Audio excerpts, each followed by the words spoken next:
A busy intersection, like the one behind me, can be a harbinger for accidents during rush hour. But a recent national study is aiming to highlight some potential safety improvements for crossing. So let's dive into how this research might save some lives. You might know the busy intersection on 87th Ave and 149th Street. For a good part of the day, it's backed up with cars going all directions.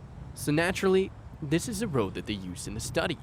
Dominic Shamoon with AMA says that most people have encountered close calls at intersections like this one. Roughly one in 770 pedestrians and roughly one in every 500 cyclists is having a near miss or a close call at an intersection.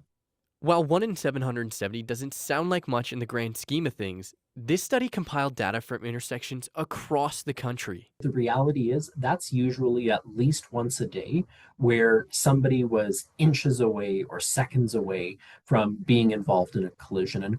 And at busy intersections, what that often means is a very serious injury or potentially even a fatal collision. For one resident living near the intersection, she feels crossing the road is dangerous for pedestrians. I am afraid to cross that street because some of the cars, they don't stop even though they see the pedestrian. According to the city of Edmonton, close to 50,000 vehicles pass through the intersection daily. So the result is not surprising. However, though, for this particular intersection, we looked at the data specifically for this intersection. They shared the data with us. And I'm so pleased to see that they haven't found any critical or high-risk conflict at these intersections during the 48 hours of video data they looked at. At the end of the day, the goal for this research is to find out what improvements can be made to existing intersections. But it's also meant to evaluate what works in these areas. The data from the study is being shared across the country to give municipalities a chance to make any changes needed.